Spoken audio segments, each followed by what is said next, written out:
Now, Jawaharlal Nehru University Vice Chancellor Santishri Dhuripuri Pandit has now stoked a huge controversy by stating that no god is a Brahmin.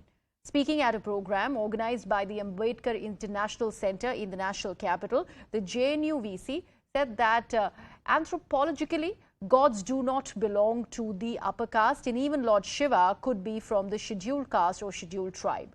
The JNU Vice Chancellor added that Lord Jagannath has tribal origins. She also claimed that all women are categorized as Shudras in the ancient text Manusmriti, so no woman can claim she is a Brahmin or any other caste, and it is only by marriage that you get the husband's caste.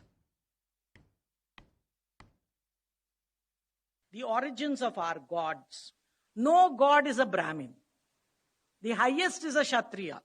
Lord Shiva must be a scheduled caste or a scheduled tribe. Gods, anthropologically, do not come from the upper caste, including Lakshmi, Shakti, all the gods. Or if you take Jagannath, very much a tribal, who are thinking individuals, who are very good personally, but we don't protest when something unjust happens. Anshul, my colleague, joins me on the broadcast. Anshul, is there some sort of an action that the JNU Vice Chancellor is also now looking at, given the controversial statements that she's gone ahead and made on a forum? So as of now, no reaction has come from the JNU Vice Chancellor's side.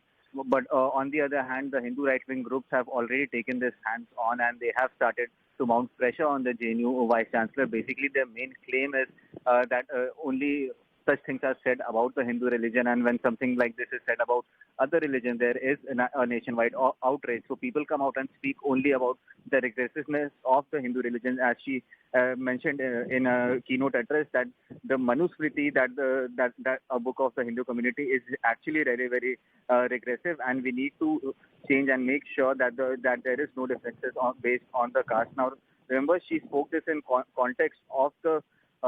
She gave an example of the recent incident that happened in Rajasthan, where a 9-year-old Dalit boy was killed. So in that context, she went ahead and said that this is something that is very, very regressive, and we should not actually try to move away from this. So yes, this has created a bit of a controversy. The right-wing Hindu groups are now demanding an apology from her. So as of now, she hasn't come out and given any sort of statements to defend her what she had said. But yes, definitely she's being seen under a lot of pressure, especially from the right-wing Hindu groups as of now. Yeah. Anshul, the fact that she was speaking at the Ambedkar International Center event that was organized in the national capital, just to bring our viewers up to speed with exactly what is the context of this particular story, what was the topic that the JNU Vice Chancellor was really talking about, that she actually brought these aspects to light?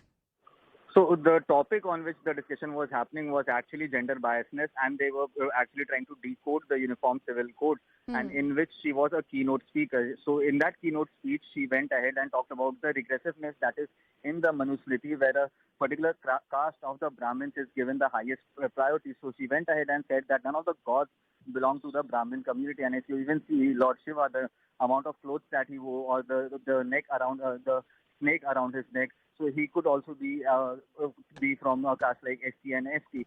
So yes, she said that the only lords from the higher classes are Kshatriyas. So no Brahmin is a god in our religion, and hence we should not prioritize Brahmins in such a manner, and we should get away with the entire caste system, and how the anarchy is there, how Brahmins are told to be superior than others. Also, she went ahead and said that the manner in which it is written that the woman does not have a particular caste and gets the caste of her husband. So women are also pushed back. So yes, this is the main point on which the Hindu right-wing groups are saying that you do not talk about the regressiveness of other religions.